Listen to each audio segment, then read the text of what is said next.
Hello, and welcome to Wine Grants, unscripted chat about the unfunded, the official podcast of the Unfunded List.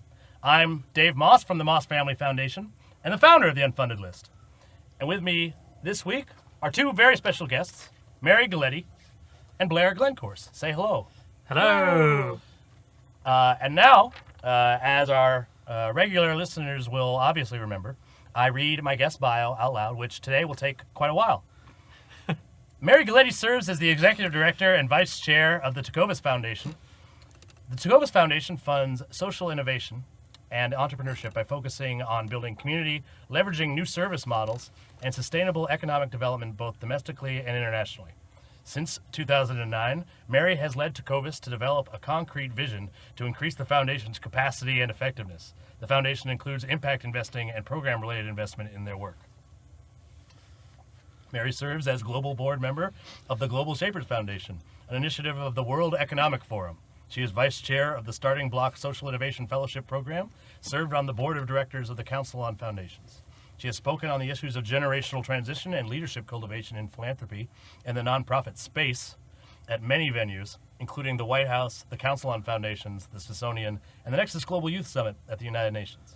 In 2014, she was named a senior fellow in social innovation at the Lewis Institute at Babson College.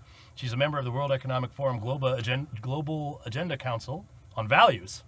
She's a 2008 Starting Block Fellow and a proud member of the Global Shapers Washington, D.C. Hub. Would you like to add anything to that, Mary? No? Friend of Dave. In fairness, though, Dave, we have to say this right now. For as unscripted as it is, that is a lovely piece of paper you're reading from. Yeah, the chat is unscripted. Ah. I just have to write. Obviously, I don't memorize my guest bios. You don't memorize your guest bios? Unbelievable. It would take a long time. You people write really long and pompous bios. Moving on, Blair Glencorse is founder and executive director of the Accountability Lab, an Unfunded List organization, and an organization that empowers citizens to fight corruption and build the accountability of governments. Blair has dedicated his career to catalyzing people-centered ideas for change across public institutions, social enterprises, and nonprofit organizations. He developed a youth network and strategies for post-conflict countries at World Bank, has advised presidents and prime ministers on leadership issues through the Club de Madrid. Good for you. And has worked on, I didn't realize you did that. That's a pretty big deal. And has worked on several presidential campaigns in Africa and Asia. Blair is a Stanford Business School social entrepreneurship scholar, an American Express NGen fellow, and 50 under 40 changemaker. BMW Foundation responsible leader. Previously, Blair won the Johns Hopkins Outstanding Recent Graduate Award and was chosen a 99 under 33 foreign policy leader by Diplomatic Career magazine. Blair grew up in the UK, was educated in the US, and has lived across Africa and South Asia. That's it. We've finished with the bio reading portion of today. What did you guys think about hearing these are the bios that are easily found. If someone Googles your name bio, this is what they encounter. Do you think these describe you? Yeah, we were both making funny faces as you were reading out the bios. You were shaking. Excruciating to hear your own bio. Is there outdated information in yours that you wanted to correct? I got the sense that perhaps there was. Technically, I have my board service for the Global Shapers has ended, so I no longer. I don't serve anymore. Okay, but that's just gotta. You're not under 33. And I'm certainly not under 33 anymore. Yeah, that needs a bit of an date. Yeah. But, yeah. Well, anyway, good job. Lots of lists and stuff. I'm particularly impressed that you got the word space into your bio. Well, I mean, let's be honest. I think Blair won, right? Oh, yeah, you did have a lot of the same words. It's not a No, competition. they're pretty good. They're both pretty good. You've both done a lot of good stuff, and it should be pretty obvious why the two of you are here. We have a social entrepreneur who's on the list. We've had a few other folks on the list in the booth, but not many. You were one of the first folks to make it. Mary was one of the original evaluation committee members as well. And separately from that, we've been in each other's circles a long time. Mary, do you remember where you and I met? Didn't we first meet? We first met, I think, at the State Department for a tour of the diplomatic receiving rooms before an event at the White House, which is not helping the pompousness of our bios here. Nope. Isn't that where we first met? Yeah, we met at the State Department. I remember Hillary was secretary because in one of the rooms they showed us, they were like, and Hillary had breakfast here this morning. And I was just like, Good to know. cool. And on your left, you'll Well, they see rushed Thomas us- Jefferson's teaspoon. Well, yeah, there was a lot of Paul Revere furniture out in like the lobby that I was looking at, and they were like, "You can come in here. We can show you something really special." And they showed us this room. It's just a regular looking room, and they're like, "And this is where Hillary had breakfast this morning." And like, I was like, "Are there priceless artifacts in here?" I did. It was the largest rug. It's still the largest rug I've ever seen. And I remember them telling us that they needed a crane to get that rug into the. Do you not remember the big rug? I do remember It was the a really big rug. It was. It was. That's where taxpayer money is going. Uh, Cranes for rugs. Oh, I in think it does. fairness, that's probably historical budget as opposed to like straight tax. I think it's dollars. important that True. it's the largest collection of American antiquities at the top floor of the State Department. Really? And I feel like that's Outside of the Smithsonian. I mean, the Smithsonian is the keeper of such things. there's but- something it's the largest American like furniture antiques or something, or it might just be the largest collection of Paul Revere stuff. I don't really know, but it is very So it's a impressive up large there. collection. And that's where like kings and queens come to have meetings. So and like you don't want those Yeah, people yeah, yeah. offended. Like I guess that makes sense. You don't want them I do selling remember it. they hit us up for money at the end of the tour. They did. They which, did. And it was like one of it was very awkward. I The remember State I was- Department hit you up for money? Yes. No. This the the docent or whatever. There's like a the nonprofit that manages yeah. the and Oh, okay. So the State Department doesn't. the archive, basically the historical artifacts, like the museum piece that manages the diplomatic receiving rooms. Interesting. They hit us up. And at the very end, they showed us all their like priceless artifacts, and then asked us for money. They Just gave us sell, wine, too. Sell one of those spoons. No one's gonna miss that spoon. Well, they gave us wine also. Yeah, they did. Um, That's understandable. You have a group of people who were the only reason we were there is because we were wealthy people. I think it's pretty understandable to expect to be asked for money. Also on that tour, it was what are their names? They ended up getting married, and they met that day. Liesl and Ian. Yeah. That's So interesting. yes, I know that story well. Wow. Because we ended up, Liesl, Ian, and I, and Jason Franklin ended up all having dinner the night at the end of the White House Next Generation Leaders meeting. And we Yeah, ate this a was- lot of calamari and had a running joke about the calamari club. And not long after that, they started seeing each other. And they sent us, Jason and I, an engagement photo that had their engagement ring in a bowl of beautiful calamari. It was like very sweet and wonderful. And He didn't actually give her a calamari ring as the. No. I That- mean- that would have been. that would have much. been the correct choice, wouldn't it? I do hear but that it doesn't have the staying power necessarily. I do True, hear our true. generation is not giving engagement rings as often. It's well, you Or know. real like diamond. They're Yeah. choosing And- not to do diamonds. Did you get Yeah. a diamond engagement ring? I did. Oh, I good did. for Russell. Yeah. I figure if that ever happens to me, I'm probably not going to buy a diamond. It Yeah. seems like a waste of time, like a pretty big waste of money. Well, The reason we were at the State Department is because it was called the White House Next Generation something. Leaders. But it eventually that network sort of eventually became Nexus, which I just went for the seventh time to the UN. Mm-hmm. Nexus, for regular listeners, will know, is a network of young philanthropists I'm a member of. That's not Blair where I met you. I think so. I was working at Atlas Corps, and I went over to Open Gov Hub, and I met with somebody else. I met with Nathaniel from a Yeah. different, Yeah. and then somehow got in touch with you, I think. Yeah. Yeah, that's right. And then you go to Nexus now. But Is I that happened to through Nexus Atlas so Corps? sadly I missed it this year, but yeah, it's a great network. And Is that how you got into Nexus in the first place, because of Atlas Corps, or? They obviously play a decent role in Nexus, a good role, but I think we had heard about it otherwise, and I met Mhm. Rachel, who runs it, and so now I've been a few times, and it's Awesome. fantastic network. So Atlas Corps is a large network. It's like the Peace Corps in reverse, and they place fellows from all over the world at nonprofits in the U.S. I worked there placing fellows at nonprofits. Blair's the placement we did with you was fairly interesting because Narayan worked for your branch in Nepal, and we made it possible for him to come and work out of the U.S. for a while. And he was I don't work at Atlas Corps now, so I'm allowed to say that I have favorite fellows, and he was definitely one of my favorite. That was one of the cooler placements we did. In He's a great particular, I think they all make make them they make good with their fellowships, and they take advantage of the opportunities. No one more than Narayan. He was like regularly reaching out to folks to have networking lunches and really making the most of his time here, which especially since I had worked very hard to get him placed here and to get his visa and everything. It's nice to see that. Like a lot of them, they only go to their jobs and then they go home and watch TV all night, and that's fine. Their jobs are hard, but you like to see them really taking advantage of that. Yeah, definitely. And that was the beginning, Dave, of a great relationship with Atlas Corps. We now have 4 former Atlas Corps fellows working for the Accountability Lab. Really? They're all great, great people, as you pointed out, and so now we've really built out that relationship. And fascinating. And I should say that I am on the host committee for they're having a gala in November. I spoke with Scott on the phone this morning. Are you also on the host committee? Are you planning to attend? I have been invited to the host committee. I haven't had the conversation with Scott to know if I can. Fine. You should just sit at my table. See what you did there. You guys can host each other. Yeah. No, I mean I'm already doing the table. I have Fran and Anastasia and nice. some other Nexus folks. Just putting it out there. It's going to be the coolest table at the thing, so you might want to think about it. Isn't that funny how you go to a major event, like this happens at weddings too, right?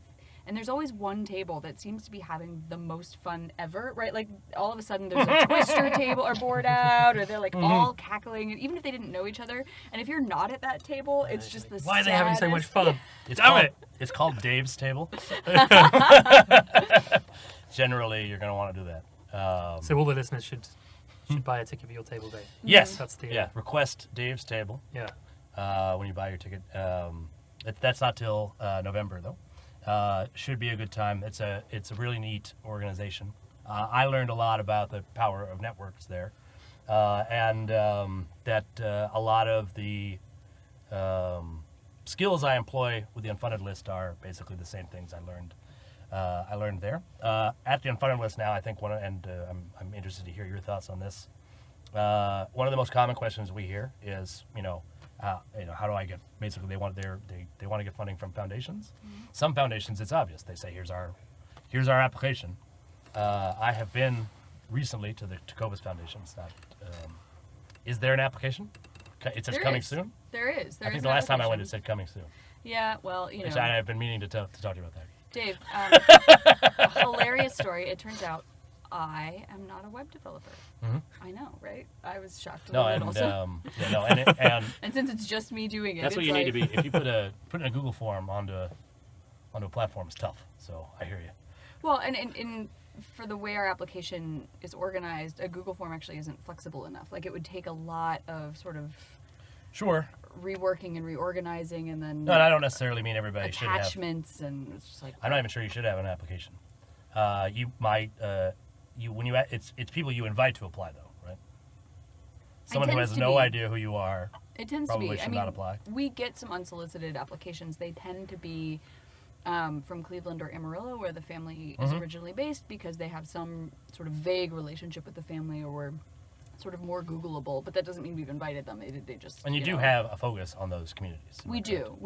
Or we give some special consideration. So those unsolicited grants tend to be received a little bit better than other unsolicited grants, but we have looked at unsolicited grants before and actually found them compelling, and then reached out and done a relationship, or done a coffee or done a conversation, and have had some pleasant surprises out of that. We don't do a lot of it just because capacity is not that high. But. I guess you're the only thing that passes for staff at Tecovas. Is that? Yeah, I don't mean to call you a thing.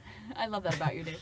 The other trustees do some work, but the majority is me, and certainly. And there is no full-time program Yeah. officer or anything of that sort, or somebody that has time to go out and have coffee and meet with folks. No, it's me. It's me making the time, or meeting folks traveling, or whatever else. So, let's hypothetical. Let's say someone's out there who, hypothetically, is a perfect grantee for you. It's the organization that you are looking to fund, right? But you haven't heard, you don't know about them yet. Yeah. And they somehow identify you and suspect that you might be a good funding partner for them. Yeah. How would you prefer for them to approach you? So in an ideal world, they would maybe reach out over email. I'm presuming we're not both showing up at the same conference or at the same sort of gathering. and they'd maybe reach out over email and ask for a phone call or a conversation, especially if they were coming to DC or knew we were going to be in the same place. I think the other piece is to be really, really straightforward about what it is you want and are interested in and what kind of conversation you want to have. Like, make it very easy and clear for me. I think a lot of times... I'd like to have a conversation about possibly getting a grant from Tecovas. Yeah, that I think we have a lot of alignment. I've looked at some of your other grantees. I'm interested I've looked in at your funding, and I language. want to talk. Yeah, I a think lot of times they don't say those with the. I want funding. No, they say, I want to pick your brain. I want to, I'm wondering if you have some insight. I see that we know some of the same people or whatnot. And it's like, I'd rather know what hat I'm wearing when we're going into the conversation and what hat they're wearing when they're going into the conversation. And I mean, even... To push back, though, you mean they're always, like, Blair can confirm this. Are you ever not fundraising? Are you No, all set, you're all set now and you don't need funds? It's interesting, Mary, because I see your point of view on this, absolutely. But I think another piece of perhaps what you're interested in is building a relationship with people over time to understand the work that they're doing, and Absolutely. You have other things which is going also not always as possible if the first, the opening salvo is, listen, I want money. True. That's true. It can. I've found with some donors that gets a bit tricky because it can close the door immediately.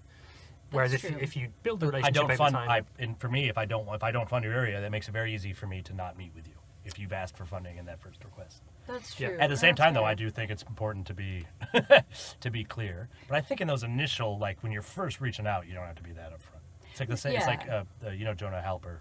Yeah. He wrote a book called "Date Your Donors," which I think is one of the better books on fundraising. It's a really good metaphor. You don't you wouldn't propose the first time you reach out to woo somebody.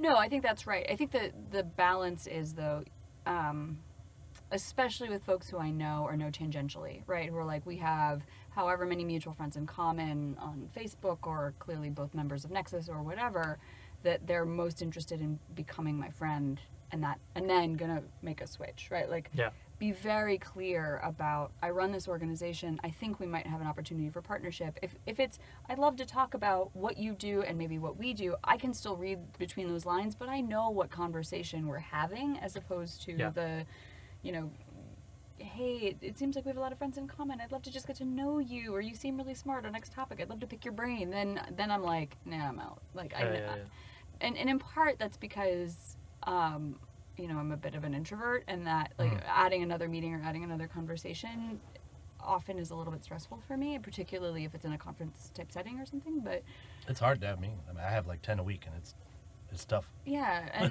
and I You want have the same conversations over and over again. It's hard. It doesn't look like hard work, but it is. Well, and if I'm going to sit with someone, I actually want to be with them. I don't want to not be present. I want to be a good conversational partner, a thought partner.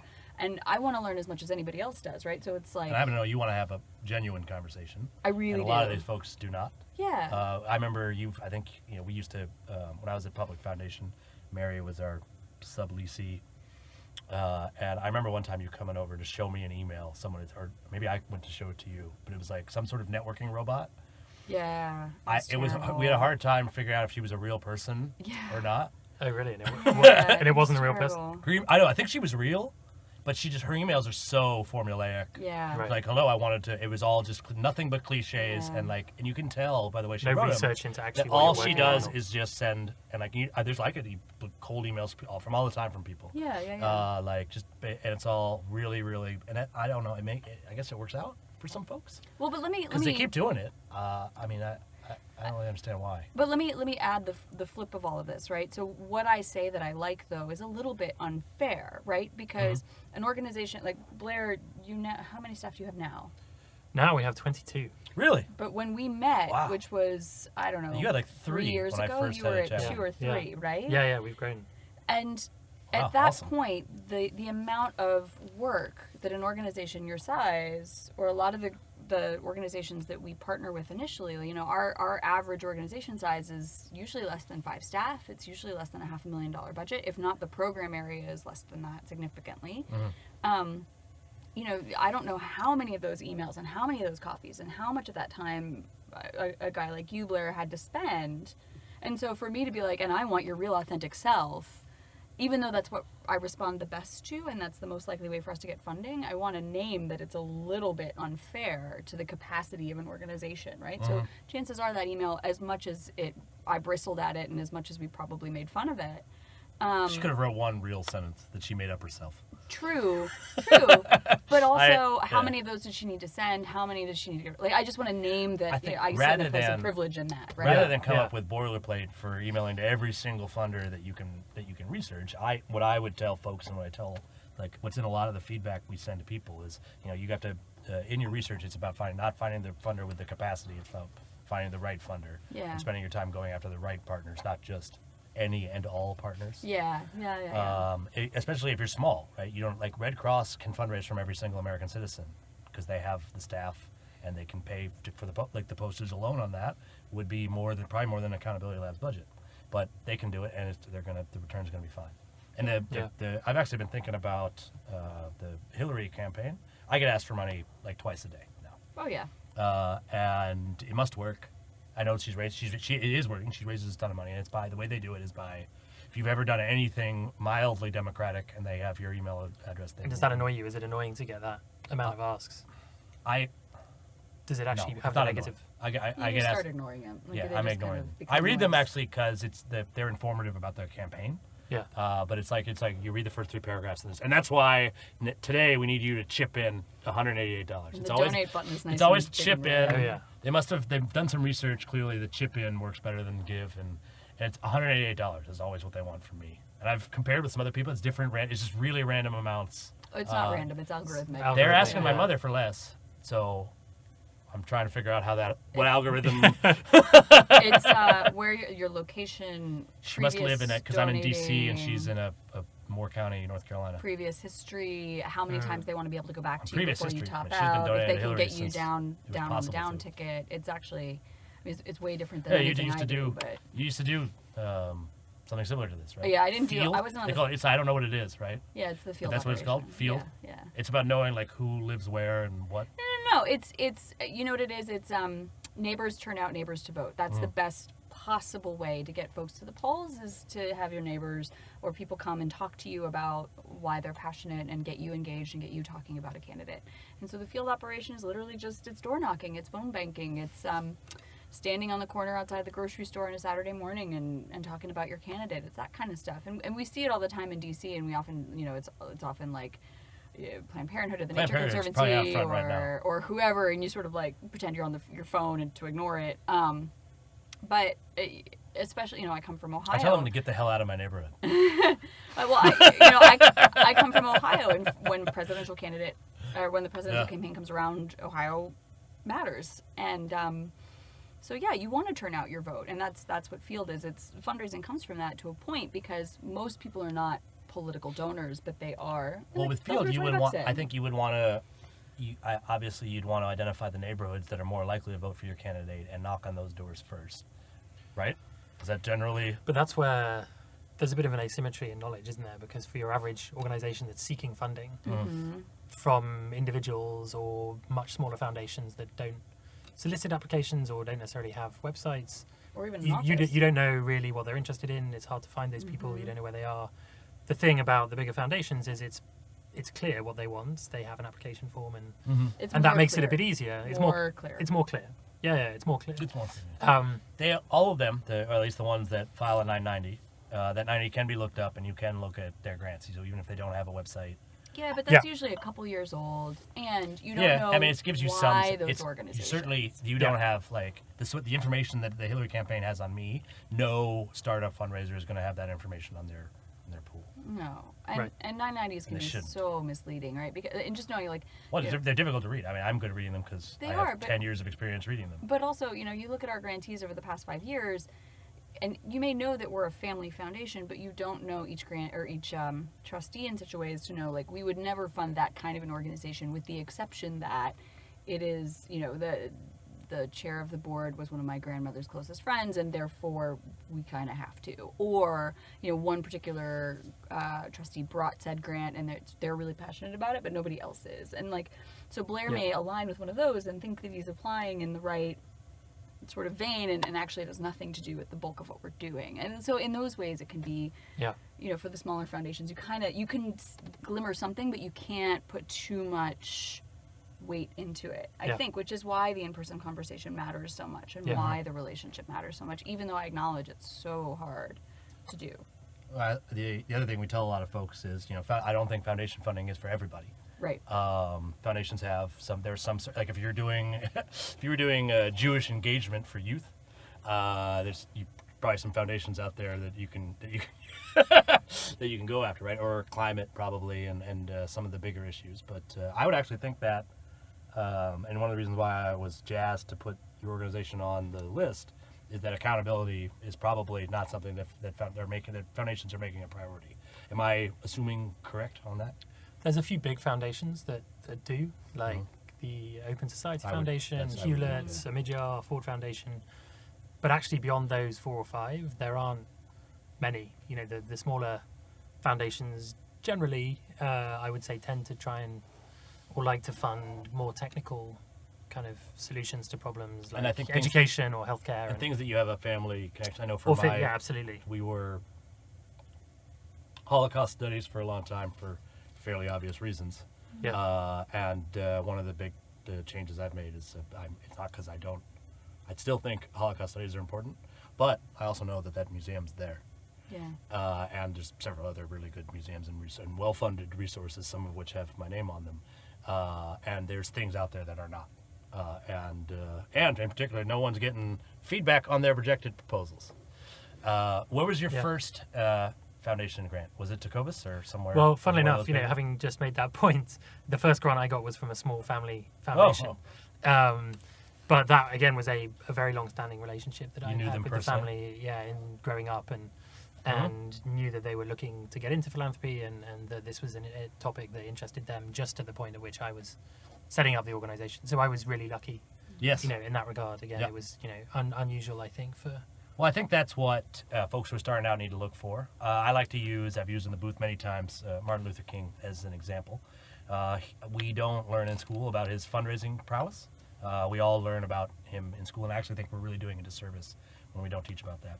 He raised $1 million for the Montgomery bus boycotts alone before they started the bus boycott. That's $1 million in 1968 dollars. Wow. That's a tremendous amount of money to raise for a small local grassroots campaign, and it's why it's the one that there were a lot of other grassroots campaigns in the late 60s that we have not heard of. And those people didn't raise.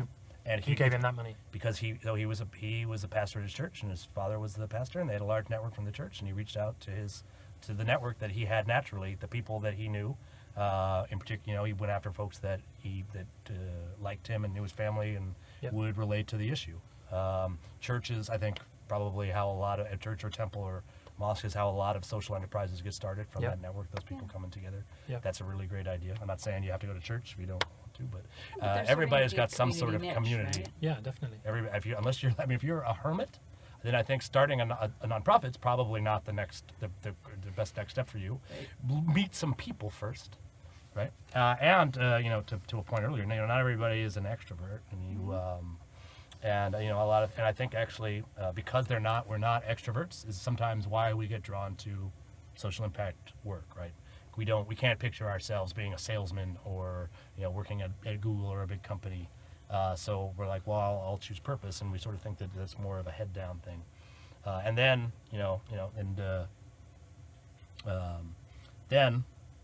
some folks in the sector who are not as good at doing the head down work, but who let's say, for instance, their brother is Justin Bieber's agent, for instance, just like a hypothetical, totally not real situation, right? Then that person's organization might become really famous. And his book might sell a lot of copies, even though he doesn't really have anything to say, and his organization's not doing particularly good work. Because he knows he can get thousands of impressions on his stuff, and it sounds good. And that's I don't even know what to do about that stuff, because other than make sure your brother becomes Justin Bieber's agent, I don't know what to tell you. Well, I think the lesson for social entrepreneurs is to make sure your organization is having impact. Yep. Because I think those kinds of relationships that may or may not get organizations attention for work that might not be that impactful. Doesn't last that long. The sheen will wear off. People will realize after a while that actually there's nothing behind the curtains. It does. So It if definitely you're, I think two things that have come out from this conversation already are, firstly, if you're in a community and you really understand the people you're working with, that's where you're likely to find the best donors.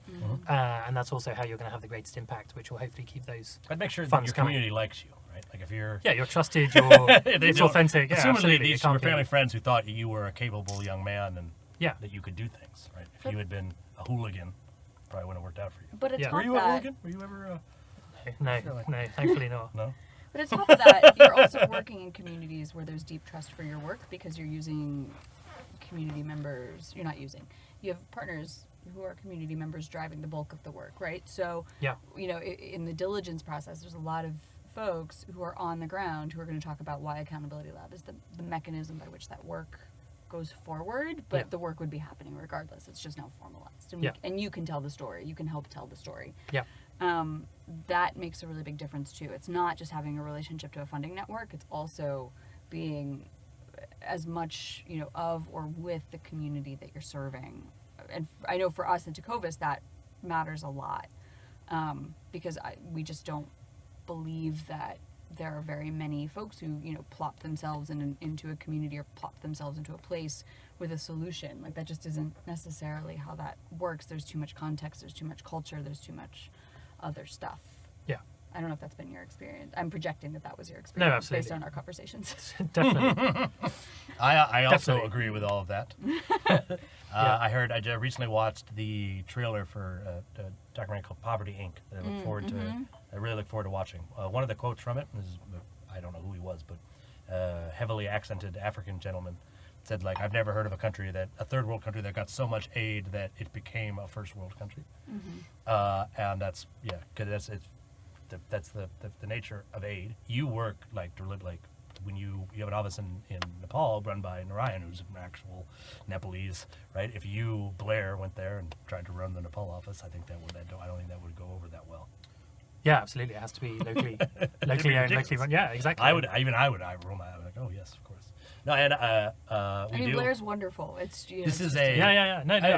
It's a problem that some Americans have. They want to go to Rwanda and start a nonprofit, and it's always confusing to me that you're American. Why do you run a Rwandan nonprofit? I think you need to work out what your role is in the ecosystem. Yeah. I would agree that generally people in the community know how best to solve their own problems. So our role may just be catalyzing that one way or another, connecting them to people that they need to. It's weird for me. These are folks who leave they're usually young when they leave America to go and do this work, but they're leaving that community that they have that they could fundraise from, right? It'd be like if Martin Luther King had, left Montgomery and gone to fight poverty somewhere where he didn't know anybody and had no network, right? Yeah. Like that you have to do it somewhere you have some support. Yeah. It's interesting I see parallels to it, on the refugee question. Like it seems crazy to me that like a refugee would be a criminal, right? Because if they're why wouldn't they stay in their war? Like it's going to be much easier for them to be a criminal in a war-torn, chaotic country where they already like know how things work than to like travel by land to Germany to commit crimes where they don't even speak the language. That doesn't make any sense. That's not how criminals think, and it shouldn't necessarily be how fundraisers think. Not that you could equate the two necessarily. For listeners at home, I just made a face. I mean, there's certain things that go into being an effective criminal, and that some of them are applicable to being effective at other things, right? This is someone who's trying to get money, right? Ocean's 11 has taught us that. No, I'm just kidding. Well, no, they go. He Ocean's 11. He starts with his own network. He puts together a group of people partners he can trust. People, and rely. He doesn't. Danny Ocean doesn't have safe cracking skills or these other. He doesn't do those things. He gets the right folks. Did we just figure out that Blair and I are And in he a even heist movie? he does actually Sweet. He does fundraise. With He does. the old casino owner. He goes in and he has to raise the money That's first. a fair point. I don't know what I was thinking, but I That's love that fun. we're in a heist movie there. Yeah, Love yeah. it. You know, I feel I mean, like we have a it's good kind of like a soundtrack heist. that we You're can trying do to on get that soundtrack. money, like Money Train. If you're gonna Exactly. rob a train, rob the Money Train. Not just any Because old it has- train. Yeah, the other trains don't have just old food. Stale sandwiches. Yeah, you don't Yeah, want it's that. not good. We'll also Yeah. we'll also accept the precious metals train, or Yeah. Any kind of cargo. Yeah. That should be good. All right. Yeah. It's been a pleasure having. Do either of you have any parting words? Just to say thanks for having us. Oh, yeah. And keep up the great work. I think the Unfunded List, which, as you mentioned, we are a inaugural member of, is a great initiative. I think the more that we can get feedback on what we're doing well and what we can improve on, the better, because that'll help organisations like mine improve and hopefully help funders. Great. Like Thank and you. others Thank you to for the what plug. you do too. You saved me the effort. Normally, I do a little plug for the thing at the end. Now I don't have to. Is that great?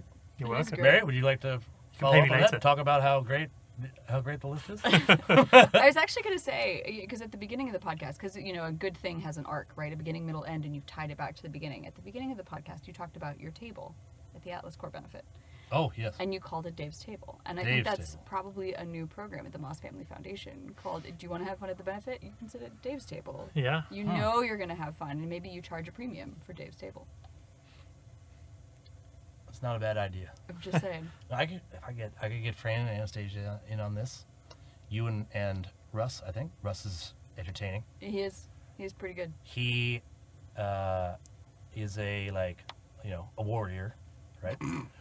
However, I A did. nappy warrior. These days. I witnessed him. Meaning diapers. I witnessed Sorry, him. yeah, diapers. I witnessed him chicken out in epic fashion once at the Shakespeare Theater Gala several years ago. Oh. Most of the actors who had played Star Trek captains were in attendance, and I met all of them. The guy who plays Cisco is a lunatic, but Patrick Stewart was there, and he's All the the reason he captains was there. but Shatner were there, right? Yeah, All every captain. Chris Pine was at this thing. Yeah, all the captains but Shatner were there. I don't know why. I'm like, why are you here, Chris Pine? Shatner was too busy doing his What? Travelocity ads. I'm or whatever. surprised he True. went. So Shatner has been at. Priceline. He's done Priceline, Shakespeare. He's done Priceline. Shakespeare at the Shakespeare Theater in D.C. before, and in fact, that's how he got discovered. Christopher Lee was supposed to be Hamlet, and he couldn't go on, and Shatner was the understudy. So this was a while ago. Roddenberry saw him. Yeah, this was like in the No 50s. reason. Yeah, I don't know if you know, Shatner's like 85 years old. I think that's actually how old he is.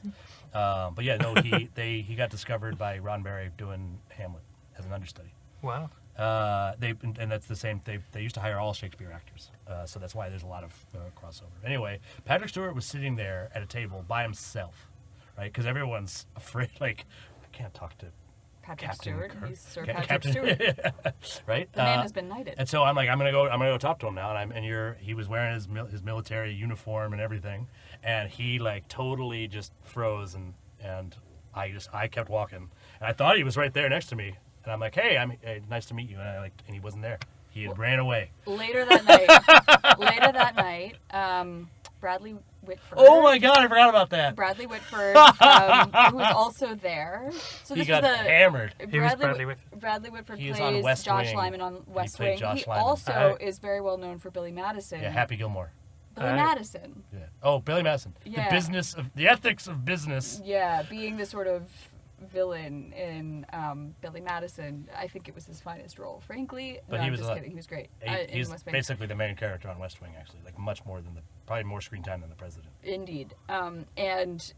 As we were leaving, Russell had a conversation with Bradley Whitford, which was great. And I remember in watching fairness, him hitting on girls. Bradley Whitford. Yeah. Yes. He got clarify. he got really drunk. Bradley Whitford. Yeah. Bradley Whitford. Well, and in fairness, Russell was a gentleman. Kate Mulgrew, Captain Janeway, Kate Right. Mulgrew is married to former Cuyahoga County of Cleveland, Ohio, former Cuyahoga County Commissioner Tim Hagen. So Kate Mulgrew is a regular fixture in our hometown. And also, 7 of 9's married to, God, what's his name? She's also married to a congressman. You don't know who 7 of 9 is. No, I just don't know what congressman she's married to. Good name, though. She was a Borg, a reformed Borg, and she was on the crew, on Kate Mulgrew's crew, Captain Janeway's No, crew in Voyager. I don't know what congressman she was married or is Oh, married. you don't. Oh, but you know. Okay, great. On that note, I have to. I don't remember my. Oh, do we closing go line. back to the script I for don't know, yeah. unscripted chat? There's a closing line. I love have that to about read. us. All right. Thank you very much, Mary and Blair, for coming by. Always a pleasure to see you both. As always, I want to thank our host, The Lookout DC, which is a beautiful co-working community for filmmakers located in the Adams Morgan neighborhood of Washington, D.C.